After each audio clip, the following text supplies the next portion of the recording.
하나님께서 오늘 우리에게 주시는 말씀은 구약성경 신명기 24장 6절에서 15절까지 말씀입니다. 구약 299페이지에 있습니다. 신명기 24장 6절에서 15절까지 말씀입니다. 하나님의 말씀을 들으십시오. 사람이 맷돌이나 그 윗짝을 전당 잡지 말지니 이는 그 생명을 전당 잡음이니라.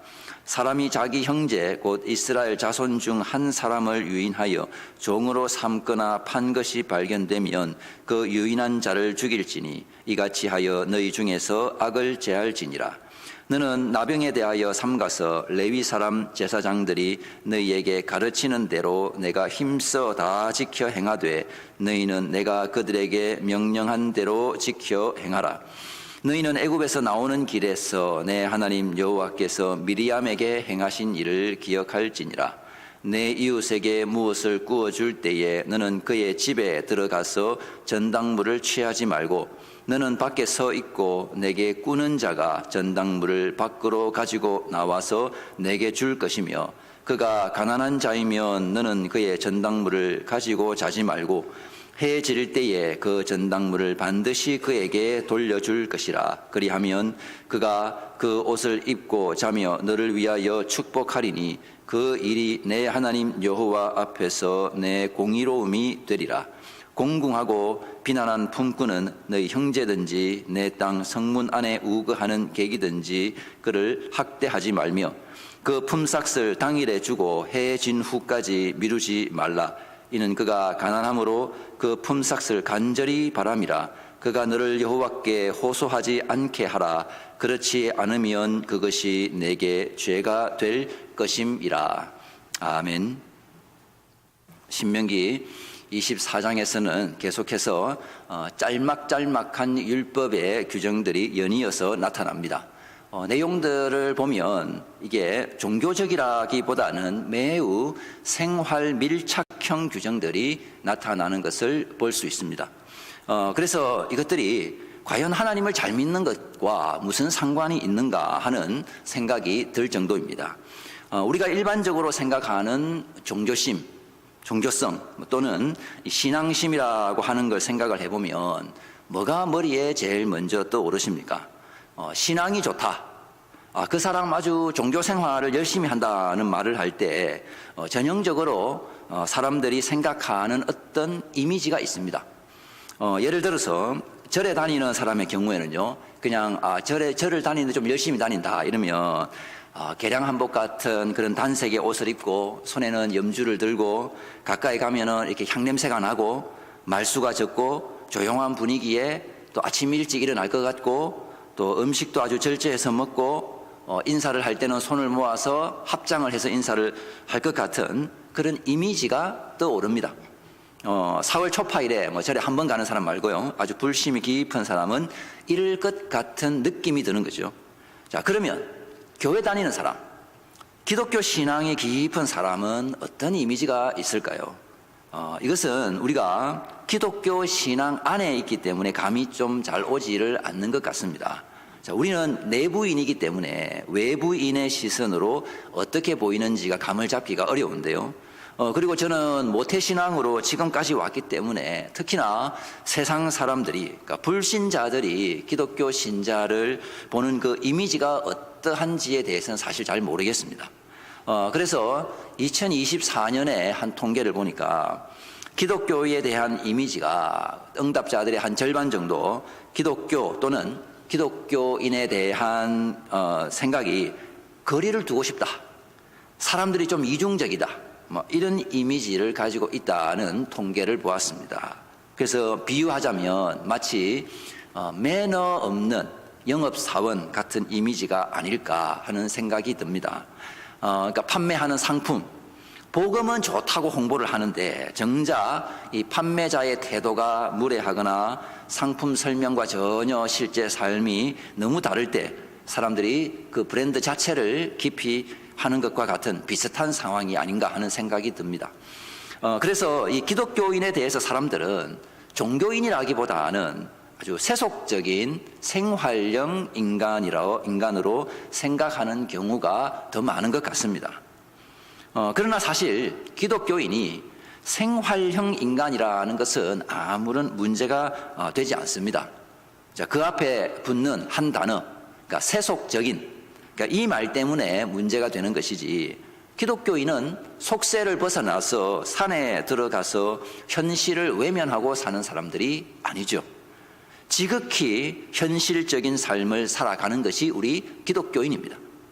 자, 그렇기 때문에 이 구약율법도 보면 종교적인 의식을 어떻게 집행할 것인가 그것만 가르쳐주지 않죠.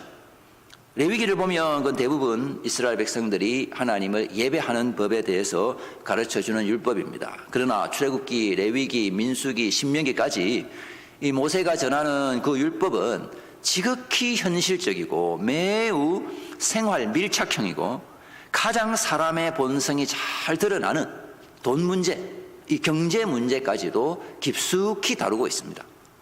우리는 돈을 밝히면 세속적 신앙인이라는 인식이 있고, 그래서 가급적이면 돈 문제는 직접적인 방법보다는 간접적인 방법으로 표현하려고 하는 경향이 있는데요. 아무래도 이게 유교 문화의 영향과 체면이라는 것 때문에 그런 것 같습니다. 그런데 조선시대에 이 유교를 신봉하는 양반들 한번 보십시오. 얼마나 철저하게 인간 본성에 충실하게 살았는지를 모릅니다. 앞으로는 대쪽 같은 그런 선비의 모양을 하지만 뒤로는 처첩을 거느리고 또 지식인이라는 이유로 직접 농사는 안 짓지만은 또 막대한 토지와 노비를 또 소유하면서 노동은 천시했지만 재물은 좋아하는 이중적인 모습을 보였습니다. 사실 선비는 고고하고 청빈한 그 이미지를 위해서 이 양반이라고 하는 건 돈이 참 많이 필요했던 드는 그런 계급이었죠. 자, 이런 것들이 참 아이러니하고 솔직하지 못한 겁니다. 하지만 성경은 거룩하신 하나님의 말씀이고 한 종교의 경전임에도 돈 문제, 이 경제 문제를 외면하지 않습니다. 이것은 사람이 살아가는 일상에서 너무 중요한 것이고 결국 돈 문제에서 우리가 어떻게 행동하느냐가 그 사람의 신앙의 정체성을 확인하는 길이고 공동체가 하나님 앞에서 무너지지 않고 바르게 서 있을 수 있는 방법이기 때문에 이 돈 문제는 너무 중요하기 때문에 율법이 외면하지 않습니다. 성경은 그래서 절대 금욕주의를 말하지 않습니다. 욕망을 절제할 것을 말하지만 금욕주의는 성경에서 나온 게 아니죠. 자, 그래서 오늘 본문은 이게 다 돈 문제입니다. 6절에서 15절까지 총 5개의 율법 규정이 있는데요. 다 경제, 이게 돈 문제를 다루고 있고 돈에서 궁극적으로 나타나야 하는 건 뭐냐? 경제에서 궁극적으로 나타나야 하는 건 뭐냐? 바로 하나님의 공의라고 하는 것입니다. 13절 말씀 우리 함께 같이 읽겠습니다. 시작. 해 질 때에 그리하면 그가 그 옷을 입고 자며 너를 위하여 축복하리니 그 일이 내 하나님 여호와 앞에서 내 공의로움이 되리라. 사람 사이의 관계에서 이 돈 문제가 엮일 때 거기에서 나타나야 하는 것은 하나님의 공의가 나타나야 한다는 말입니다. 그리고 그 하나님의 공의를 힘입어 나의 의로움이 함께 나타나는 것, 하나님 앞에서 의인으로 인정받는 것이 바로 돈 문제에서 나타난다는 말입니다. 돈은 너무 부정하고 너무 세속적이어서 이것을 어떻게 거룩하신 하나님과 연결하냐고 생각할 수 있지만 성경은 우리의 현실을 벗어난 이야기를 하지 않습니다. 성경은 지극히 현실적이고 우리 생활 깊숙이 들어오는 겁니다. 이제 각각의 율법이 어떤 의미를 가지는 것인지 하나씩 간단하게 한번 살펴보도록 하겠습니다. 오늘 본문에 나오는 이 5가지 규정은 따로따로 떨어진 조항들이 아니죠. 겉으로는 짤막한 생활 규정처럼 보이지만 사실은 이게 한 줄로 깨어지는 공통되는 핵심이 있습니다. 바로 약자의 취약함을 내 이익의 기회로 삼지 말라. 권리가 있다고 해서 그 생존을 끊지 말라. 자, 이를 통해 하나님의 공의는 구호가 아니라 현실에서 약한 사람을 살리는 방식으로 드러나야 한다는 것을 보여주는 율법입니다. 그렇게 해서 공동체를 지키는 거죠. 이것들이 제대로 안 되면 결국 그 사회는 무너지고 맙니다. 자, 첫 번째 볼까요? 6절에 담보물로 한 가정에 맷돌을 가져가는 걸 금지하는 규정입니다. 이스라엘의 가정에는 집집마다 다 맷돌이 있고요. 그래서 아침마다 맷돌을 돌려서 밀을 빻아서 빵을 만들었습니다. 그런데 맷돌이나 그 맷돌 윗짝을 가져가 버리면 그날 아침부터 굶어야 하는 거죠. 지금 우리로 치면은 그냥 밥솥을 가져가 버리는 겁니다. 자, 무슨 이유인지는 모르지만 어쨌든 서로 채무 관계가 발생을 했고, 그럴 때 이 담보물을 제공을 해야 하는 경우에도 절대 맷돌을 가져가서는 안 되는 겁니다. 자, 맷돌을 가져간다는 건 결국 한 가정의 그 사람들의 생명을 담보로 잡는 거죠. 야, 내 돈 갚기 전까지는 너 밥도 먹지 마. 이런 의미입니다. 너 돈 갚기 전까지는 살 명분이 없어. 너 무가치한 존재야. 이게 바로 맷돌을 가져가는 겁니다. 그러니까 이걸 오늘날 우리로 보자면 악덕 사채업자가 신체 포기각서를 작성하라고 하는 것과 같은 거죠. 사람의 생명보다 돈이 더 중요하고 더 가치 있고 위대하다고 고백하는 게 바로 이 맷돌을 가져가는 겁니다. 같은 하나님을 믿고 섬긴다고 하는 이스라엘 백성이 서로 맷돌을 가져간다면 거기에는 하나님께서 계시지 않습니다. 자, 또 다른 말로는 그 맷돌을 가져가면서 그 채무자에게 잉여 인간이라고 하는 딱지를 붙이는 거죠. 야, 너 같은 거 남아 도는 인생이니까 하나쯤 없어져도 상관없어. 이런 의미가 됩니다. 또 요즘에 젊은 사람들 쓰는 말로 NPC라는 게 있습니다. NPC, Non-Player Character. 우리 컴퓨터 게임에서 특별한 역할이 없이 그냥 이렇게 주변 배경 인물로만 존재하는 그런 캐릭터를 NPC, Non-Player Character라고 하는 말인데요. 이걸 이제 사람에다가 적용을 해가지고 야, 너 NPC야. NPC다. 이러는 겁니다. 그 사람의 존재를 인정을 하지 않는 거죠. 그게 다 맷돌을 그냥 가져가 버리는 겁니다. 너 하나쯤 없어져도 괜찮지 않을까? 또는 나 하나쯤 없어져도 괜찮지 않을까? 절대 그렇지 않죠. 그것은 하나님의 창조를 완전히 우습게 보는 처사입니다. 교회 안에서도요, 저 사람 없어도 되겠다.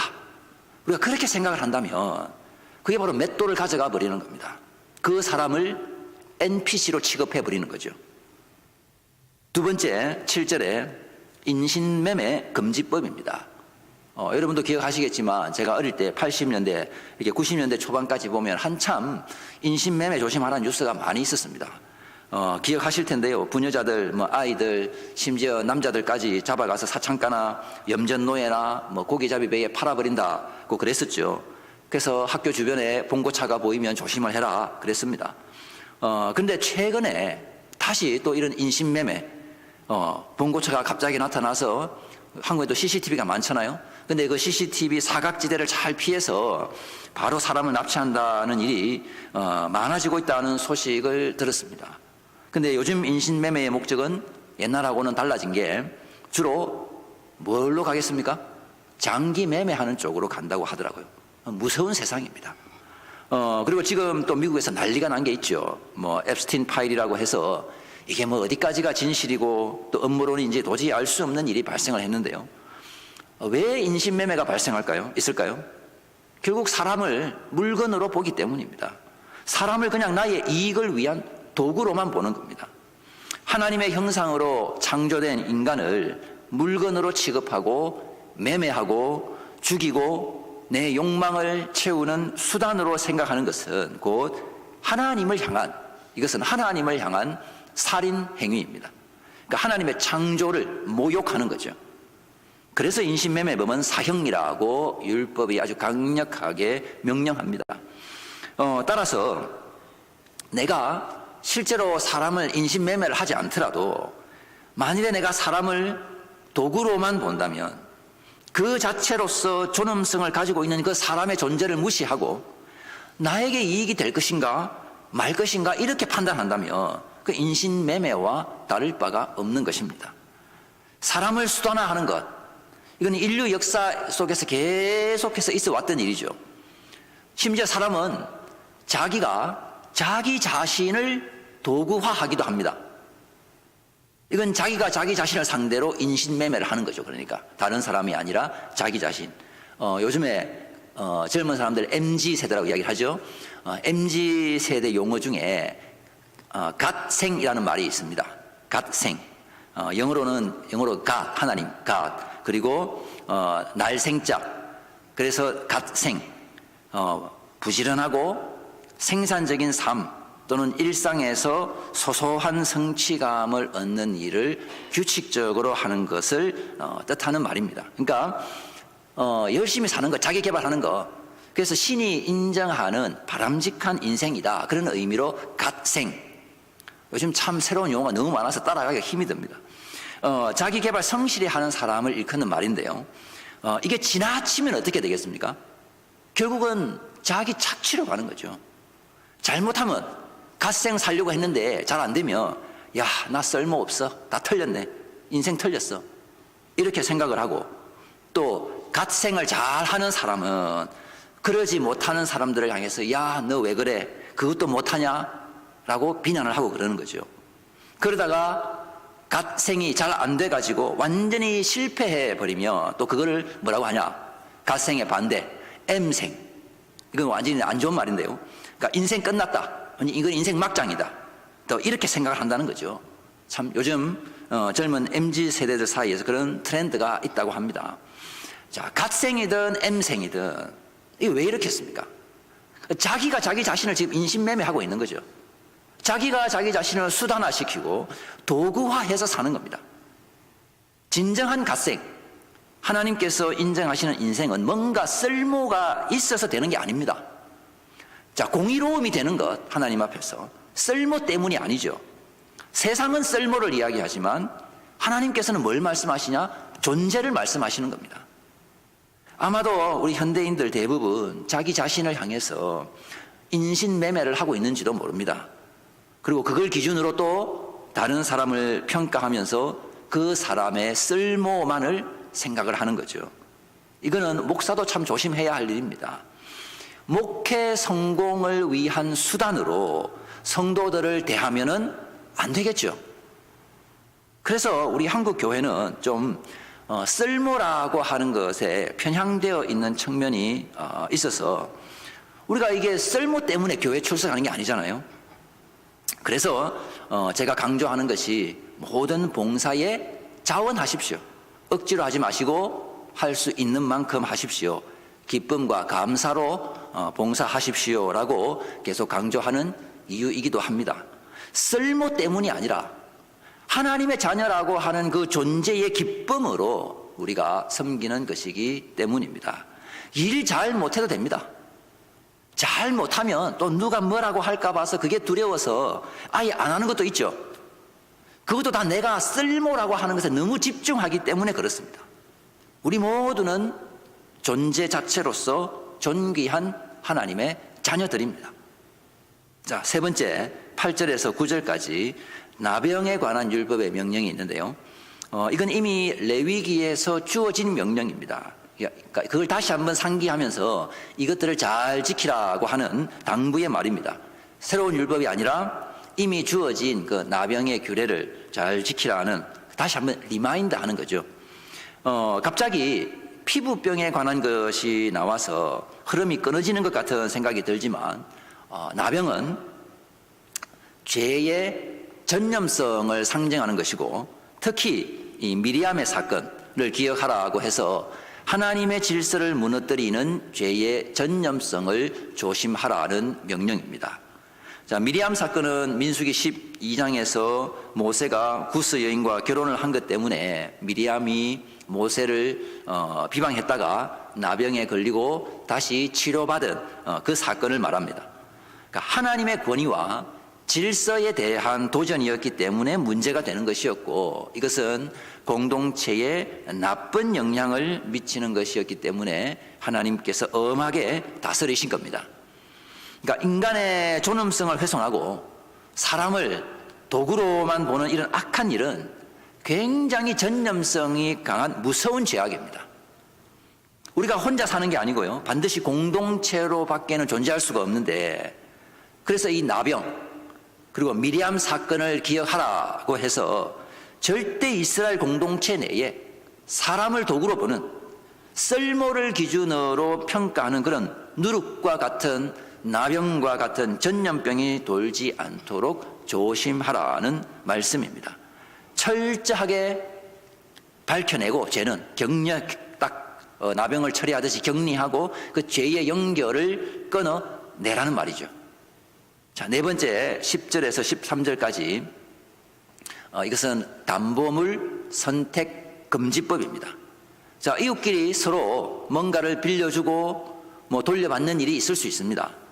사람이 혼자 사는 게 아니고 함께 생활하는데 누구의 도움도 없이 혼자 사는 건 아니죠. 물건을 빌릴 수도 있고 돈을 빌릴 수도 있고 곡식을 빌릴 수도 있습니다.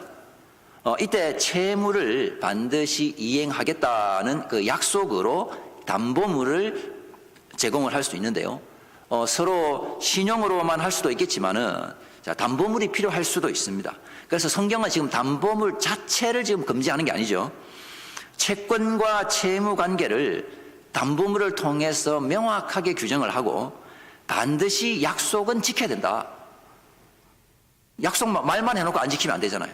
성경은 약속 굉장히 중요하게 생각합니다. 약속 이행할 것을 요구하고 있고, 그렇게 해서 하나님의 신실하심과 그 질서를 명확하게 나타내는 걸 강조합니다. 그러나 성경은 채권자가 채무자의 집에 들어가서 직접 담보물을 고르는 걸 금지하죠. 채권자 입장에서는 당연히 상당한 가치가 있는 물건을 담보물로 잡고 싶지만 그걸 못하게 하는 겁니다. 그래서 이 담보물은 그렇게 보면 약속의 정표일 뿐이지 실제로 교환이 가능한 가치가 있는 건 아닌 게 되죠. 자, 심지어 어떤 사람은 너무 가난해서 담보물로 제공할 게 아무것도 없어서 자기 겉옷을 제공할 수가 있습니다. 그러면 반드시 해가 지기 전에 그걸 돌려주라고 명령하죠. 이렇게 되면 어떻게 됩니까? 사실상 담보물이 없어지죠. 가난한 사람에게 겉옷은 추운 밤에 덮는 이불입니다. 곧 생존을 위한 최소한의 도구인데 그걸 돌려주어야 함을 명령합니다. 그래서 이 담보물 선택 금지법에서 중요한 건 채권자가 채무자의 집에 들어가지 못한다는 것에 있습니다. 내가 아무리 권리가 있어도, 내가 아무리 소위 갑이라고 해도 다른 사람의 그 집 안으로 들어가서 그 사람의 인격을 무시하지 말라는 명령입니다. 이미 가난해서 지금 채무를 가지고 있다는 것 자체가 참 수치스러운 일인데 거기에다가 채권자가 집에 들어와서 쓸만한 게 있나 하고 이것저것 뒤진다면 이거 그 한 사람의 인격을 완전히 매장하는 것과 같은 이게 수치이기 때문입니다. 그래서 이 담보물이라고 하는 법, 자, 질서는 반드시 지켜야 되죠. 그 반드시 필요합니다. 하지만 법만 가지고 있으면 이게 사람을 죽일 수 있기 때문에 그 법 위에 사랑과 긍휼과 자비와 희생이 있어야 함을 말씀하시는 율법입니다. 그래서 하나님의 공의는 엄정한 잣대를 가지고 뭔가를 판단하고 딱 구분 짓는 게 아니라 권리 위에 긍휼을 얻는 것, 그걸 하나님의 공의라고 이야기를 합니다. 우리는 내가 권리가 있다, 이거를 내가 모든 걸 마음대로 할 수 있고 다른 사람의 인격을 좀 무시해도 된다고 생각하는 경향이 있지만 성경은 그것을 확실하게 금지하고 있는 거죠. 그래서 권리를 무시하지는 않지만 그 권리 이전에 뭐가 있다? 인격이 있음을. 그러니까 하나님의 형상으로 창조된 한 생명의 존재가 있음을 먼저 말씀하시는 겁니다. 그리고 마지막 다섯 번째 율법 14절 15절 품삯을 제때에 제대로 지급하라는 명령인데요. 공궁하고 비난하는 그 품꾼에게 하루 품삯은 곧 생존과 직결된 문제입니다. 이거는 생명줄이죠. 그러니까 이걸 가지고 고용주가 장난치지 말라는 겁니다. 생명을 담보로 한 사람의 존재를 자기에게 종속시키고 인격을 무시하고 내 마음대로 좌지우지하려고 그렇게 하지 말라는 명령입니다. 요즘 드라마에 보면 재벌들이 직원들에게 갑질하는 장면, 권력자가 갑질하는 장면, 이런 것들이 너무 많죠. 자, 비록 고용관계에 의해서 계약을 하고 노동을 제공하고 또 임금을 받지만 내가 돈을 지불한다고 해서 그 사람의 인격까지 고용하는 건 아닙니다. 내가 그 사람의 존재까지 사는 게 아니죠. 그러니까 사람을 도구로 계속 보니까 나의 이익을 위한 도구, 내 이익을 위해서 고용을 했고 샐러리를 지불하고 내가 돈 준 만큼 일해야 되고, 그러지 못한다고 생각이 들 때는 그 사람의 인격을 완전히 짓밟는 경우가 있는데요. 이게 사람을 다 숫자로만 봐서 그렇습니다. 도구로만 보고 저 사람은 얼마짜리 이렇게만 판단을 하니까 이런 문제가 생기는 겁니다. 오늘 본문이 명령하는 이 율법은 인간의 경제 활동에 밀착되어 나타나는 명령들입니다. 자, 이 명령들이 일관되게 강조하는 건 사람을 도구로 보지 말라, 쓸모라는 관점에서 보지 마라. 하나님 나라에서 잉여 인간, NPC 이런 건 없다. 모두가 존귀한 하나님의 형상으로 창조된 고귀한 존재라는 것을 기억하라는 말씀입니다. 자, 그런데요, 우리가 만일에 이 말씀에 참 그대로 순종을 해서 정말 사람들을 인격적으로 대하고 그러면 사람들이 그것을 알아주고 감사하게 생각하고 그러면서 더 열심히 일하고 돈도 잘 갚으려고 하고 그렇게 하던가요? 아마도 보통은 그렇지 않은 경우가 더 많을 겁니다. 여러분 많이 경험해 보셨을 겁니다. 특히나 여러분이 고용주의 입장에 있다면 아마 이런 경우 더 많이 경험했을 겁니다. 나는 선의를 가지고 했는데 돌아오는 건 오히려 더 불만만 많고, 이런 거 많이 보셨죠? 잘해주면 그걸 당연한 것으로 받아들이죠. 그래서 이 말씀에 순종해서 그대로 실천하려고 하면 아마도 화병 날 것 같다는 생각이 들 정도입니다. 그래서 우리가 기억해야 하는 게 이러한 율법에 대한 순종에서 보상은 없다는 겁니다. 특히 이 땅에서 보상은 없습니다. 자, 보상이라고 해봤자 뭐냐? 그 일이 내 하나님 여호와 앞에서 내 공의로움이 되리라. 이거밖에 없습니다. 공의로움. 내가 사람을 썰모로 보지 않고 인격으로 대해서 모든 편의를 다 제공을 했는데 나에게 돌아오는 건 보상이 아니라 공의로움밖에 없습니다. 근데 이 말이 우리에게 얼마나 허무하게 들립니까? 자, 보상이라고 하면 보통은 돈이나 뭐 사람들의 인정이나 명예나 어떤 결과가 이게 눈에 보이는 열매가 있어야 되는데, 하나님께서 오늘 본문에서 말씀하시는 보상은 뭐냐? 그 일이 내 하나님 여호와 앞에서 내 공의로움이 되리라. 이것밖에 없죠. 사람 살려주고 내 권리 절제하고 손해를 감수하는데 돌아오는 건 공의로움입니다. 그러나 이 공의로움은 또 내가 성취한 공로의 훈장은 또 아니죠. 자, 성경이 말하는 공의는 단지 내가 착하게 살았다라고 하는 자기 만족이 아니라 바로 하나님 앞에서 인정받는 의, 즉 하나님께서 보시기에 옳다 하심을 받는 겁니다. 이 땅에서 보상은 없죠. 하지만 하나님께서 그래 너 잘했어, 그 인정, 하나님께서 보시기에 옳다 해주는 그 의입니다.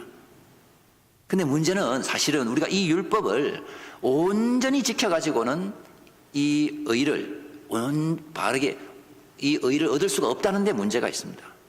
자, 우리가 표면적으로는 인신매매 안 하고 맷돌 안 가져가고 담보물 마음대로 안 가져가고 임금 제대로 딱 지불하고 그렇게 할 수 있죠. 그러나 우리 마음으로는 우리가 사람들을 대할 때 저 사람 잉여 인간이다, 또는 저 사람 그냥 NPC다, 이런 식으로 취급하고 무시하는 경우가 참 많다는 겁니다. 그래서 오늘 본문이 우리에게 묻는 질문은 이겁니다. 너는 정말 공의로운가? 너는 사람을 하나님의 형상으로 끝까지 대할 수 있는가? 너는 돈과 권리 앞에서 끝까지 하나님을 선택할 수 있는가? 과연 이 질문 앞에 우리가 제대로 서 있을 수 있는 사람이 있을까요? 그래서 하나님께서는 우리에게 다른 길을 열어주셨고 그 길을 통해서 공의로움을 얻게 해주셨습니다. 바로 우리 주 예수 그리스도라고 하는 그 공의, 의로 우리가 하나님의 공의를 얻게 하시는 겁니다. 우리가 공의를 완성할 수가 없어서 예수님께서 공의를 완성하셨습니다. 우리가 약자의 옷을 담보물로 빼앗고 그 사람의 밤을 빼앗는 자들이었는데 예수님께서 그렇게 그 옷이 벗겨지고 수치를 당하고 십자가에서 죽으셨습니다. 우리가 무시했던 그 사람이 바로 예수님이었던 거죠. 우리가 품삯을 미루고 사람의 생존을 흥정의 대상으로 삼았었는데 예수님께서 그 자기 생명으로 그 값을 대신 지불해서 우리를 사셨습니다.